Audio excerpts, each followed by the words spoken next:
All right. Well, we're coming up to the end of personal finance. I'm going to put out the information for the final.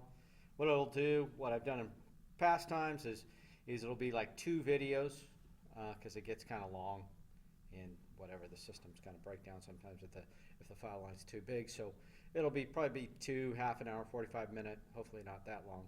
Um, Things going over the final, so you kind of have it dialed in terms of what's important. I'm not teaching the test, but I'm teaching the stuff that's important that coincidentally is probably on the test. So anyway, if you know, it'll point out things for you to maybe explore a little bit further and make sure you have good handle on before you get involved in the test, and consequently you'll be pretty well prepared in terms of personal finance if you understand all the concepts that we'll be discussing in the test, and some of it's terms and stuff dealing with some of the legal definitions and things like that. But one thing that's going to be hit upon pretty hard is time value of money type stuff, which is important. I mean, because seriously, the other stuff you can pick up, figuring out more about insurance and certain types of investments. But the fact is, if you aren't investing, you're in real trouble. You can fine tune things later on, but if you don't get started early, it's going to be pretty catastrophic. And anyway, I can use all kinds of adjectives to impress upon you, importance of getting started early. But a friend of mine who actually is pretty smart in this stuff put together some graphs that you could complete for yourself. He just used some tabular data and put it together and kind of a whiz with Excel. And anyway, it's kind of eye-watering stuff that will drive the point home better than my words can, certainly. So tonight we're going to be talking about retirement planning. And again, we're not trying to put off life until, the end, because unfortunately some of us won't make it that far. But anyway, there's a balance, obviously, between living for the now and you know, being able to get by. And society as a whole hasn't really balanced that. Most people's retirement, they're, you know, I feel bad. Go to a store sometime and see the greeters there. Are they because they want to, or they're because they need to? I mean, it's kind of sad. A lot of people work pretty hard in their life, and they're going to continue to work. I mean, there's nothing wrong with working if it's something you enjoy, but if it's working out of necessity and time spent away from other things, or perhaps better use of your time, then that is kind of sad, more than sad. Anyway, we'll look at current assets, liabilities, retirement spending needs, housing, plan retirement, balance budget. So, things like housing, especially. Hopefully, you've taken care of that, and you got in early, started buying a house, and maybe in retirement, you're downsizing. You're using that equity you got to buy something in maybe in a nicer area but smaller, or something else. But you've got all sorts of options. If you're still paying rent, whew, you know, welcome to Walmart. Anyway, um, misconceptions about retirement planning. Expenses will decrease when you retire. You could do that, live in the dark eating ramen, but that's not a good lifestyle choice. Retirement lasts only 15 years. People are living longer, and the quality of that life, especially when maybe you have more time to enjoy it, but just don't have the funds to do it. That's not a good thing. Social Security, who knows what's going on with Social Security? In its current iteration, it's going to go bankrupt. In the best of cases, it's going to be means tested. So if you happen to be somebody who, has contributed to Social Security but also has a retirement, you're not going to get any of that money. That's basically just a tax for you because, choices have to be made, and some people are going to be in dire need, and the whole system going out of business or not going broke is anyway, probably be means tested if you have much money at all, and so it's going to be this sort of shared misery. Um, Pension will pay for basic living expenses. Depends what you did.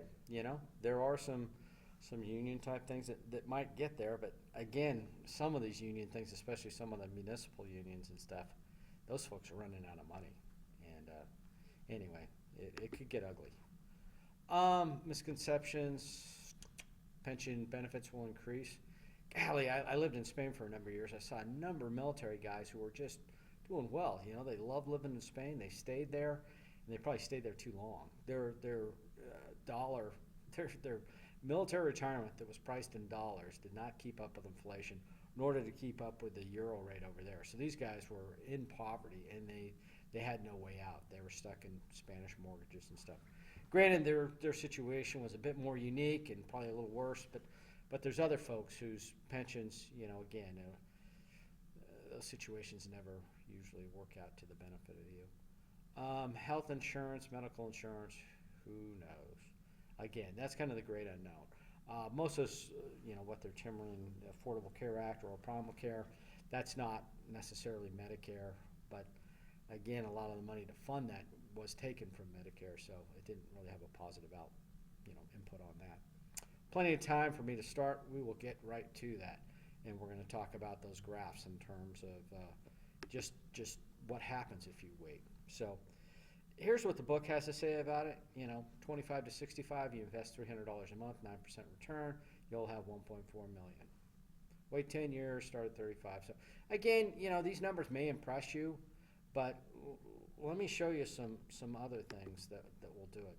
These, I can actually, maybe I'll put it out on an Excel format because this might be kind of an eye chart for you. Actually, it's kind of an eye chart for me. But it shows what happens if you invest in a Roth IRA. So a Roth IRA is the kind that it's after-tax money, and what this assumes is you putting away $5,500. So if you put down $5,500 a year, which isn't that unreasonable, let's say, $500 a month, and then in the month of December, month of December, you skip it. That would give you the correct amount, right? Yep, that's right. So anyway, 11 times 500. Yep. So math is. But anyway, you can see what happens there in terms of the amount. You're talking over $1 million, well over $1 million, and if you delay, it's gonna get worse. Actually, I'm gonna start this whole thing over. I'm gonna get a better depiction of this slide for you. So let me pause this thing.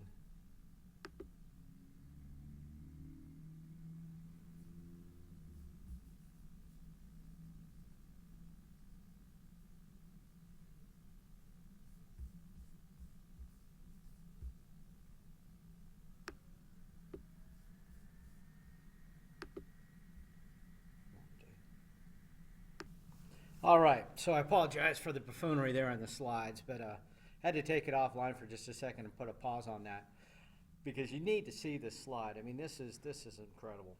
Now, this is 10%, so you're going, that's, excessive.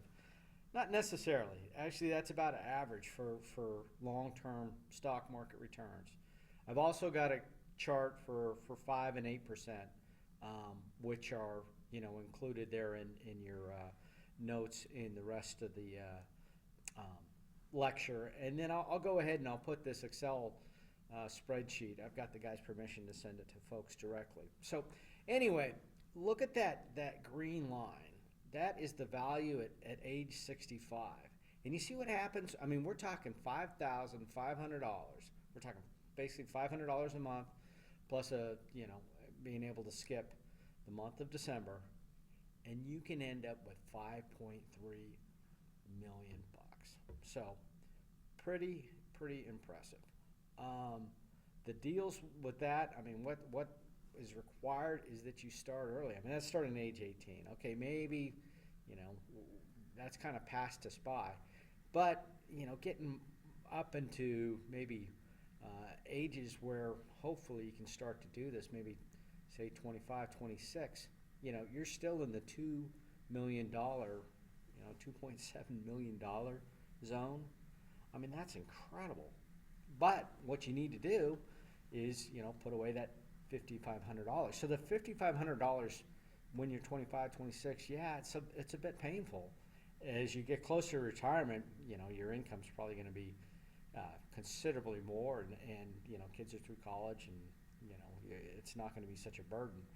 But the power of that money that's distributed or invested when you're getting up in your 60s doesn't do as much for you because it doesn't have that time value of money.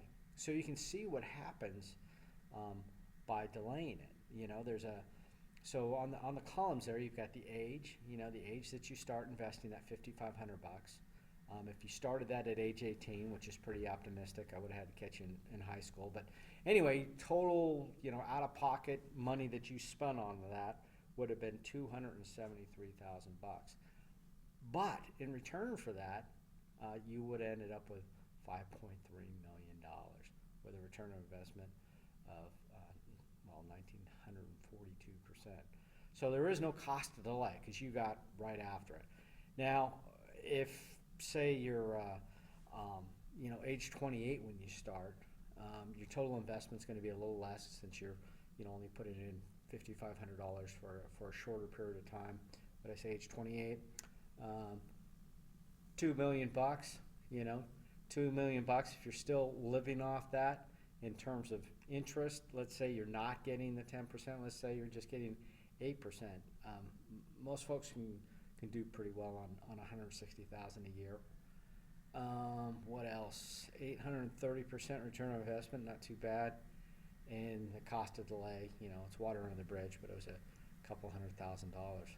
So again, the parameters on this, reading down there at the bottom, age is the column when you start contributing $5,500 until age 50, and then $6,500 until 65. So you do push it up a little bit there at the end. Investment column, total amount that you're out of pocket, and again, it's after tax money, so it's been taxed once. It's a Roth, so it's your money when it comes back to you. So, equate that. Well, it's better than making $160,000 a year, isn't it? It's quite a bit better.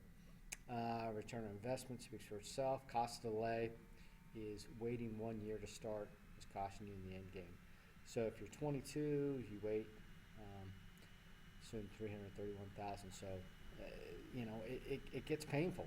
Now, if you get down there in the end, let's say you're in your 50s and you start saving for retirement, you're putting away $5,500 and then $6,500, and your nest egg is going to be $270,000. That's going to pay for the rest home. That's not good. You're not going to be out traveling the world, giving money away to your children, doing all sorts of cool things. So anyway, not too much else to say on that. But these, like I say, these charts are included. If you think that 10%, and I agree, 10% is as high as we went on this example. But the 5 and the 8% are still pretty impressive. The thing is, I can't, the way this program works with Collaborate and all, these things end up being too much of an eye chart to the point where I can't explain them very well in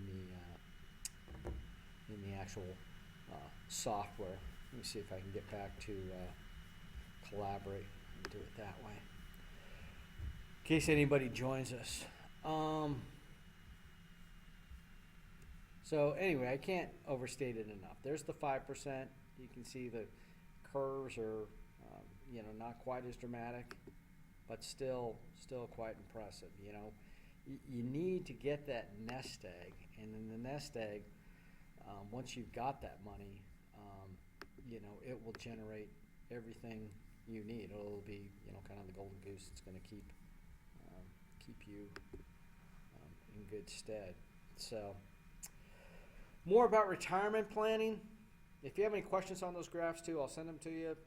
I'll just send them out in an email or post them online. Probably is even easier. So I'll probably post them in one of the sections, and you can download them from there. And you can even, they are Excel, so you can even move those numbers around if you like. If you have any comments to them, send them to me, and I'll provide the feedback back to the person who did. The data is not necessarily his. I mean, he got it off of the retirement calculators, but the presentation format is definitely his. So people are spending more years in retirement. People live longer. Private pension, Social Security. Yeah, you look at the dollar figures for your term project, and you would want to try and live on it. And like I say, when it's means tested, it's not good. Inflation, $5 million will always be a lot of money, but a smaller amount that's eaten away by inflation will not put you where you want to be. Basics of retirement planning: analyze current assets and liability, then estimate for spending needs, evaluate the planned retirement income, finally increase income by working part-time if necessary. Again, the working aspect, I don't see myself ever retiring, but I would much prefer to work because I want to and not because I have to.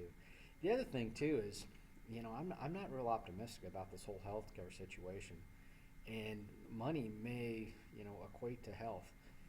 The standard in Europe, where they have, the big government health schemes, is a lot of folks going to the Baltics for dental care and surgeries and things like that, because they can afford it. Anyway, even in the Baltics, that costs a fair amount of money. I guess in the United States, folks go to Costa Rica or wherever, but you may see that your quality, your health may depend upon how much private money you have to spend on it, if that's all you can count on.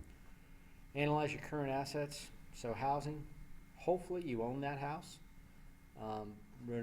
Reverse annuity mortgages. So you've seen these on TV, and it's a good concept, Screw the grandkids, they'll get by. And I'm going to live off that money, and when I die, the house is somebody else's. So I'm sure there's caveats written into those contracts, in case you happen to live a bit longer than the actuary calculated, you're getting a pretty good deal. But they've got that figured in because, other folks pass away quicker. And but anyway, basically what you're doing is you're gradually selling that house to some investors, and when you pass away, it's theirs. It's not going to kids if you had them or whatever. So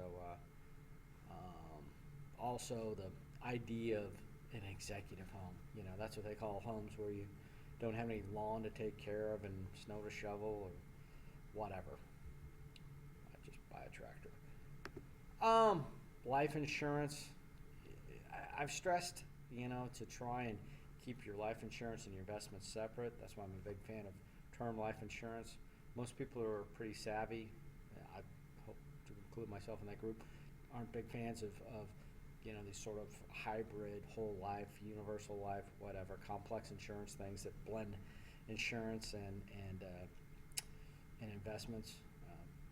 Better off to go with the term and put that saved money into investments. But anyway, maybe you're in that program, or maybe you've met somebody who convinced you otherwise.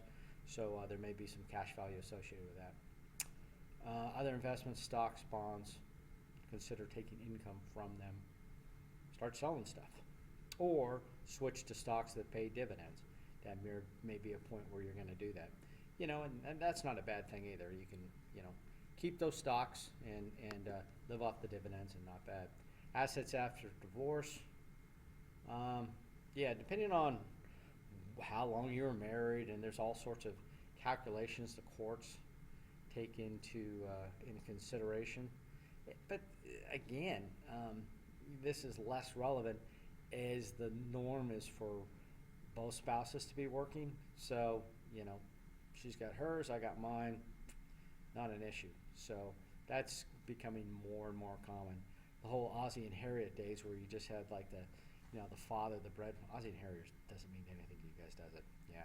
Anyway, I don't know the current TV shows, so not that Ozzie and Harriet was current when I was growing up either. But anyway, the traditional where the father goes off to work and the mother stays home with the kids, and divorce comes and the mother gets stuck. Well, the courts saw that didn't happen, but now where both of them go off to work, then if there's an income disparity, yeah, there may be an issue there, but a lot of times it's 50-50. Estate. Estimate your retirement spending needs. So,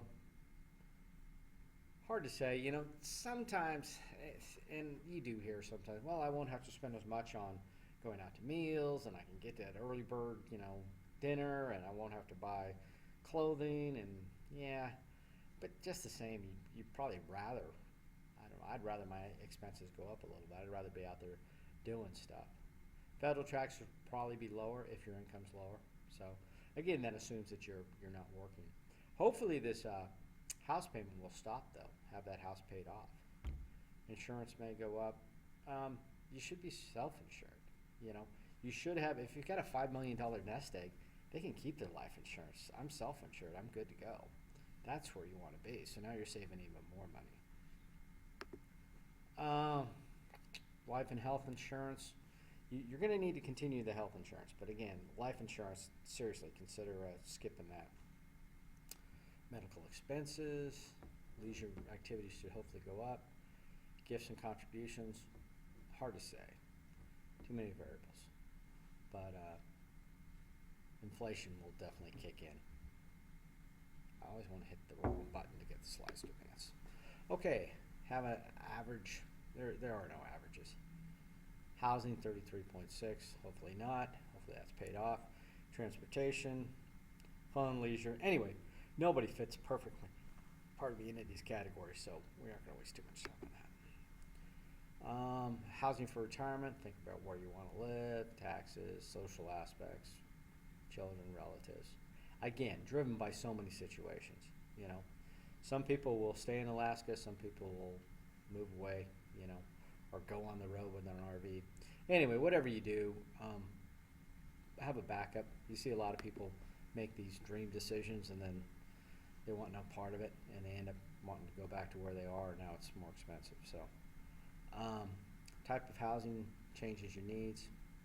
Yeah, if you can stay in your own home, universal home. I'm not going to move into some retirement home when I'm young. Retrofitting your home, putting ramps and stuff. Anyway, let's hope we don't get to that point. But if you've got money, you can certainly do that. But yeah, anything's preferable to being, you know, stuck in some retirement home type thing, unless you need to be. Avoid housing traps. So, Chamber of Commerce, CPA. You need to, you know, do some research on this if you're trying some big moves. Obviously, state income tax, sales tax, everything like that is going to be higher wherever you go from here. So think about that. But, you know, you may be a lifelong Alaskan, you may be somebody who's ready to retire and be like a snowbird. So that's the other thing. If you're trying to maintain two homes, that is probably going to be a bit more expensive, and you should budget for it if that's your plan. Nobody reads papers anymore. The health, rent for a while. If you rent for a while, you're going to end up moving twice. So I would go there as a vacation a few times and see where you want to live, and then hopefully just move once into your permanent home. Social Security, we know a little about it. You know, meant to be part of your retirement income, but earnings statement, they'll send you the paperwork once in a while. Maybe it's just because I've hit the age where they're starting to tell me the value of my Social Security, but it's not that impressive. The full retirement benefits, 65, age 67, it's just going to keep marching out. There's going to be means tested. I'm just telling you, if you're on Social Security, you're probably not going to be a happy person, because you're probably going to be on the lowest economic tier and something went wrong in your life. So it's a good safety blanket, a little bit of a blanket, more like a comforter, I don't know, a small blanket, but it's not where you want to be. Up to 85%, may be subject to income tax. Payments are reduced if you earn above a certain level. That is means tested. They will say you make, you know, such and such in your retirement, your pension, you got so much in savings, none for you. So spouse benefits are part of it. But again, as part of your term project, I'm not trying to, you know, solely the whole thing. Just look at it and just see, is it, you know, it's not like you're going to get away with not paying Social Security. You can't opt out of it. But then again, don't, you know, stake your future on it. Many people are concerned. People are living longer. There's no good that can come from it. There's more baby boomers, you know, so it means more people are having to be in the workforce, you know, to support. Well, there's more retirees and there's fewer people in the workforce to support them. So that's what they're trying to show there. 3.2 workers per retiree by 2032, estimated to drop to 2.1. So, not good. VA, you know if you're part of that, if you've done 20 years, you certainly deserve it. The railroad's got some systems out there, but again, even the military type system, it's changing a bit too. They're trying to get people to go for shorter retirements, and they generally, when these things get tough, because of the way people vote, they usually don't go after the retirees.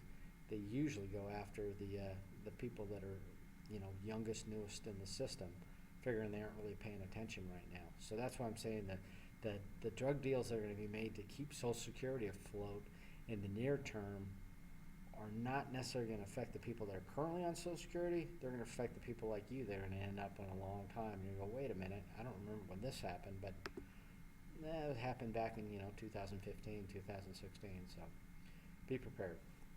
Employer pension plans. So a lot of this stuff has gone away of the cafeteria type plan where you choose your own individual account. So stock bonus plans, profit sharing plans. If there is an employee contribution to any plan, and that's something you definitely want to be listening for if you're in any job interview or HR brief. If they're talking about employer matching, you want to max that out because that is free money. If you're making, let's say, $100,000 a year and they do some sort of employee matching of up to 5%, that's an extra $5,000 of income for you. So you want to do whatever it takes to come up with your $5,000 so that they match it. And oh, by the way, that's your $5,000. That would you need $5,500 to start working into the tables I showed you to end up with the millions of dollars at the end of the time. So that's what you want to do. Salary reduction, so 401k, 403b, educator, 457. Anyway, employer makes non-taxable contributions to reduce by the same amount. Employee contributions are tax deferred, which means that it actually, if you make a tax deferred contribution, let's say you're making that $100,000 again, and you want to max the thing out. Maybe let's say you're putting down $15,000 a year. When the IRS looks at your income at the end of the year, you appear on the tax tables and everything else as a guy who makes $85,000 a year, which is substantial. So if you're greedy and you keep that whole $100,000 and you don't put anything away for taxes, you still don't get to keep that whole $100,000 because you're in a higher tax bracket, so you're going to lose a chunk. If you put away, say, $15,000 in tax deferred, it's really costing you maybe about, say, $12,000 because you weren't going to get to keep that extra amount anyway because you're going to push yourself in the higher tax bracket. A little more complex, but look at the tables and you'll see for yourself where it's generally a pretty good deal to know what those limits are, and if you can start to approach them, you can do very, very well. And perhaps you can catch up if you didn't start when you're 18, which most of us don't. For a military guy, who's a GI, that's going to be his job. That's the friend of mine who was doing this. That's what he was looking at. People that are 18 when they start making an income, and they have no intention of maybe taking a college break, or they're going to do it on the side. So there may be some people in that category already, and good on you. Employer matching, we talked about that. Defined contribution and then defined benefit plans. Certain amount per month. So this is the old style. When you retire based upon your pre-retirement salary, number of years. But the employer usually controls this thing. The employer's got the money invested, but your amount is established and set. So anyway, these are not necessarily the standard, and certainly for if you don't have a job with a company that's got a defined benefit plan, then you're probably not likely to get one. Plan portability. This means that the notion again, Ozzie and Harriet, where people get one job and they work there their whole life, that doesn't happen quite as much anymore. So it's important that you have like a 401k that's transferable. Now you always want to be careful, when you say, okay, I'm going to move my 401k to one place to another. You don't cash it out. You basically transfer it. You do the fund transfer, so there's no distribution. That money isn't, taken out of the plan. It stays in that protected status, if you will. Vesting, employers, contractors, and consulting work I've done, they had a plan where you had to be with the company for 5 years. So they would match a certain amount, but it wasn't really matched. You saw it in your account, but if you left the company before 5 years, they took a portion of it back. If you stayed 5 years, it's all yours. So something to look for. Again, vesting is a term they use for that sort of scheme. When you leave a job, you can cash out on your pension plan. Bad juju. There'll be, obviously penalties. There'll be tax penalties in addition to that. Anyway, what you want to do is a transfer, not a distribution. So anyway, before you do anything, you talk to the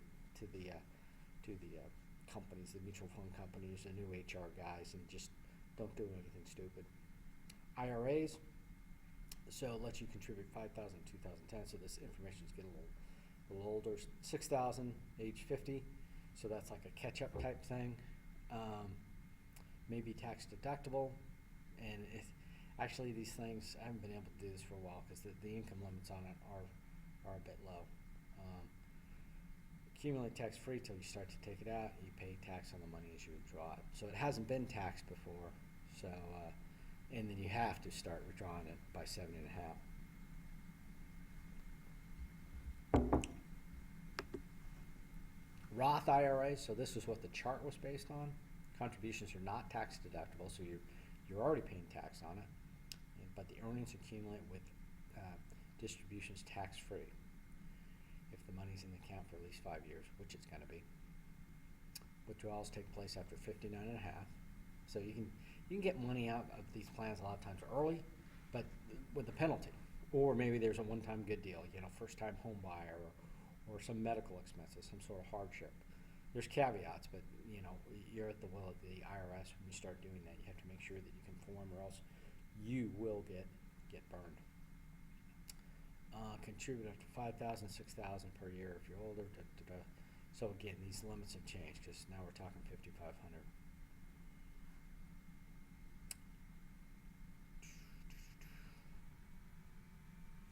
So again, for young folks, they could continue on with that.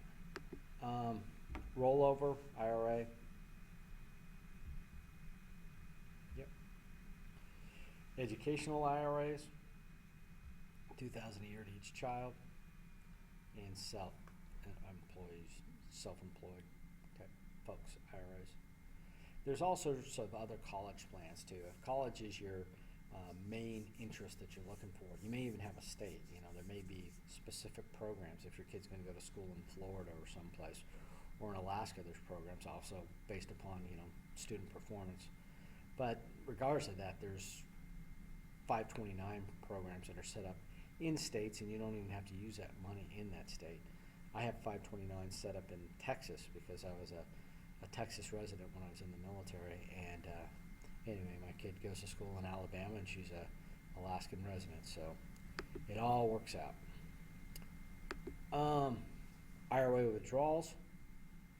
So if you lump sum, treat tax as ordinary income, subject to 10% tax if you withdraw it early, and then the KEO again for self-employed folks. If you're self-employed, it is kind of a nightmare because a lot of stuff falls upon you. You don't have like an HR, guy you can go talk to. Now you can link up with one of these companies that will be able to give you some guidance. But again, good thing, bad thing with being self-employed, a lot of this burden falls to you. Annuities are kind of cool. They're like life insurance but different. Life insurance, they only pay when you die, and the earlier you die, the more money you get back, which is kind of not really in your favor. But annuities, the longer you live, it's going to be a series of payments, and if you live to be 100 years old, you got one over on them because you're getting more and more money. So not only are you living longer, but you're getting some money too. So guaranteed income for life. Fully funded retirement plans. So they're saying this isn't necessarily a primary thing, but it's something else. Buy annuity with proceeds of an IRA, one or a single payment. So when I typically think about annuities, I think about the where you're just going to put down a chunk of cash up front, and then it's going to guarantee you an income stream from then on out. You can also do it in periodic payments if you like. Life insurance policy sometimes can be converted. Tax-free until payments begin. Immediate annuities, that's where you put up the chunk of cash and the next week your payments start rolling in. Deferred annuities, let's say you're setting up for retirement, obviously the money's going to be more, the annuity's going to be less if they defer that payment until later. So different structure. They're a little complex. You don't necessarily see these things being sold online, so you might have some salesman type fees, but the concept is pretty understandable. There's not a lot of it's not like a whole universal life insurance policy. You probably, with a financial advisor or perhaps even a salesman, can decide what you need and set up that sort of plan. Options in annuity, so straight life, more income than any other type, payments stop when you die, life with certain option, guaranteed number of payments, and joint survivor pays until the last designee dies. So again, the return for the straight life one is going to be higher because if you die it stops. These other ones, they're going to have to pay back a certain amount or perhaps pay a survivor for a long time. So it's all factored into the return you're paying. Do you want a guaranteed fixed return or variable annuity? Well, again, that's a question you'll have to ask by studying the plans. Depends what you're looking for in terms of your outcome that you're looking for. Sources of retirement income. So Social Security, 44%. Pension, 23%. That number is going to keep going down because pensions are not that common. Employer sponsors, likewise, that's going to keep going down. The personal savings investments, those chunks are going to start to go up a bit as people go up. Other government programs, not great. They may be including VA and things like that in there though. Develop a balanced budget. Yep. Make sure you receive all the retirement income. Tax advantages of all tax savings. Retirees get a lot of variety of tax savings. So, especially like here in the Muni, they get a property tax discount, they get other discounts, so it's helpful. Plus, they have more time to be better shoppers. There's a lot of times in life where you're just too busy to, spend all day seeking out some great deal. Retired folks a lot of times have some time on their hands where they can be more efficient with their money. Investing for retirement, monitor your investments, yes. Dipping in your nest egg.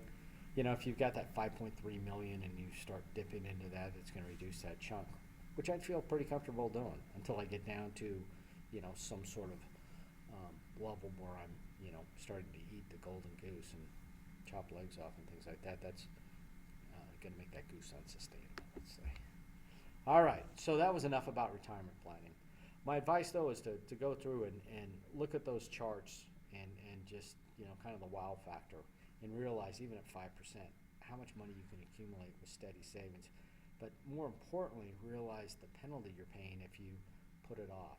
And unfortunately, that's something that, folks are going to have to work with, especially folks that are financing their education with student loans. Because those folks that are paying off their student loans that are delaying their retirement savings are going to be stuck, and they perhaps don't realize the limit of their misfortune until they get older. So estate planning, this has to do with the transfer of your wealth. So we looked at retirement, and now you're finally moving along. This thing is on a timer to interrupt every lecture. So formats of wills, trust estates, and federal and state taxes on estate planning.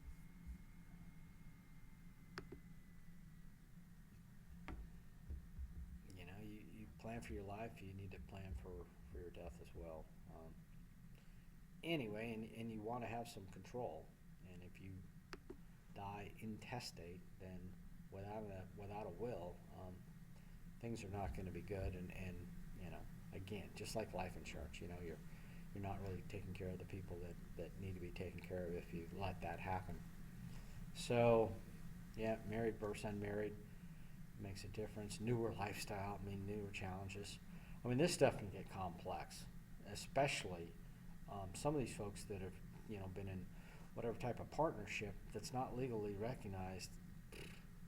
Yeah, the mortgage companies and all that other stuff, and the courts, if they don't know how to deal with that, it's just uncharted legal territory. So until things get formalized in that area, it's going to be a minefield. So many people give little or no thought. If I don't think about death, it won't happen. Not likely. And obviously, it's much. If you postpone this stuff and you're given 6 months to live and you want to spend your time doing this kind of stuff, that's pretty grim. I'd rather do something more exciting. So again, if you take care of this while you're young, think about it, draw up a will, and then you're just kind of revising it. And all things, once a will, things will change, but you don't have to revise it that often. Children, marriage, stuff like that will maybe necessitate changes, but the basic thing is going to be set. So, necessary documents.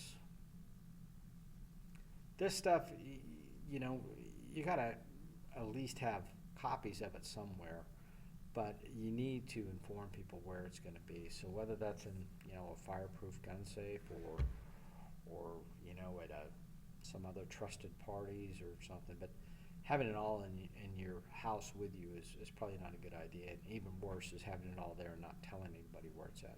So title to stock and bond certificates. People don't have stock and bond certificates for the most part. Automobiles, that's the least of my problems. We can figure that part out.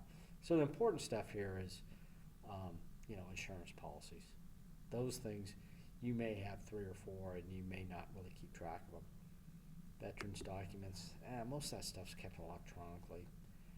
Marriage certificates, they may want the hard copies, but again, you can order that stuff. It's just things that you don't know to even ask about, which would be life insurance policies. They aren't going to send you a letter going, hey, did you die this year? Because we're, kind of confused. They aren't going to send you that sort of letter. So you need to take care of the people who'd be left behind. So a will, I've had wills gotten drawn up many times. Not a big deal. And you just set it up. Will cost between $300 or $400. Maybe. What you need to do is if you're going to do it, you get basically you contact a lawyer or whoever's going to do your will, but typically it's a lawyer, and you get some sort of worksheet and you fill that thing out, and then you have a paralegal complete it, because a paralegal costs half what a real lawyer costs, and then a lawyer reviews it, but lawyers go for like $250 an hour. So again, if you're doing him and hawing and thinking about stuff with him, that's going to be an expensive will. So kind of get your ducks lined up, fill out a worksheet, get it typed up, and then it's just a matter of getting the thing signed off on, witnessed. So intestate is without a will. So that term, that's not a good way to go, because then the court goes, well, this is what we think wanted to happen, and we're going to take a little chunk for the time. And anyway, your family, if they're depending on that money, it's going to be a court process that could be lengthy and not work out the way you wanted it. So simple will, everything to spouse, traditional. Again, I've never seen these terms. I've seen the terms in writing, but when I've gone to do a will, it's just how do you want things done, what percentages, and it's done. But yeah, if you've got a spouse, that may be the end of the spouse if you write her out of the will. That may be kind of a side that things aren't so sure between the two of you. Holographic will, don't do this. This is silly. Why even bother? Do it in writing. We're not on some desert island here. You have access to better means, so take care of it. A formal will. Type of will printed on a pre-printed form. That's not what I'm advocating when I say fill out the forms. I say fill out the worksheet and then it gets transferred into the proper forms. A formal will, I mean, if you're gonna go through the time, the only way to do this is to get just a formal will, and it's not that big a deal. Again, you know, maybe $300-400 the first time, if that much, and then after that, you know, it's just an update. And your previous will is kind of the worksheet. You know, they do a couple changes and you're good to go. It's a, you know, every 10-year event from then on. Selecting an executor, again, this is a very personal decision. You know, I'm not going to pretend, you know, who you're going to choose, who you're going to trust, but you know, the court can set one up for you. Hopefully, there's someone in your family, and it's not a troublesome decision. Major responsibilities in executor: take control of your assets. Yep. Liquidate the assets. Make a final accounting to the court. So after you pass away, your stuff goes into a estate, and until the estate is settled, you know, they take care of it. They manage it. They write checks off that estate.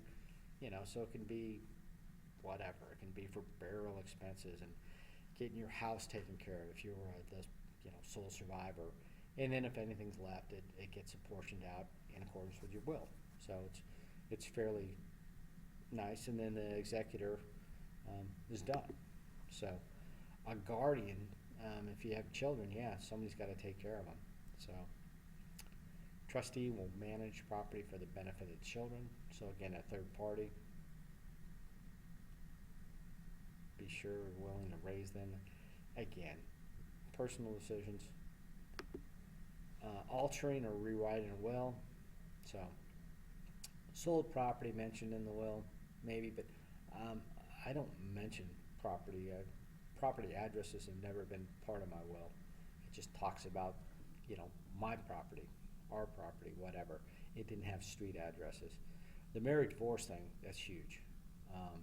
And then children will, you know, also have a deal on there. Codicil, you know, explains, deletes, adds provisions. So that's just an amendment to a will. Prenuptial agreement, again, you know, never did one of these. Yeah, sure. Anyway, kind of well, again, that's a personal relationship. If not a strong feeling of trusted by God, but each to his own. Living will, advance directives. So this is different than a will. This just sort of tells, you know, what's going to be going on in terms of healthcare proxy, last letter of instruction. You know, but it doesn't replace a traditional will. It just sort of helps people. Well, you know, what would he want us to do in this sort of case? Well, here you go. This is what I want to do. You know, I don't want tubes. I don't want to be plugged in. I do. You know, so again, it gives the people who have to make those pretty tragic decisions a little bit more, you know, guidance. Ethical will, again, shared lessons in life. I don't, you know, that sounds a bit pretentious. I don't think I've got it all figured out, and so when I'm gone, I'm gone. All righty, moving on. Durable power of attorney, healthcare proxy. Durable power of attorneys can be other things. I mean, a power of attorney can continue on, but yeah, great deal of power, making decisions. So yeah, this powers of attorney exist in a lot of different ways. With military, it's quite common. You know, you go overseas and, hey, while I'm gone, if something happens, here's a power of attorney to, you know, act for my kids or sell my car or do whatever. So power of attorney and a durable power of attorney is a large word that includes more than just healthcare. But it's basically you giving the authority to somebody else to act. So it can be pretty powerful, and hopefully you get a date on it, because you don't want it forever, or at least you want to destroy that thing when you get back. So last letter of instruction after death wishes, again, not legally enforceable in some states, provide heirs with information. Yeah, I don't really seem to draw that thing out. You know, I think a good Irish way can see ya. Anyway, Trust is a legal arrangement in which trustee holds your assets for the benefit of your beneficiaries, take cares, manages your. So this is a little bit, a trust is something that really does continue. Typically, when you think of estates, it's to close up the situation, take care of your house, resolve all those financial issues, and move on. A trust, now I want some sort of continuing financial presence after I'm gone. And good on you. Maybe if you got the $5 million, you can do that. Revocable, irrevocable. So go figure. Irrevocable, you can't change the terms. Revocable, obviously you could modify them. But again, it gives people to the ability to act after you're gone.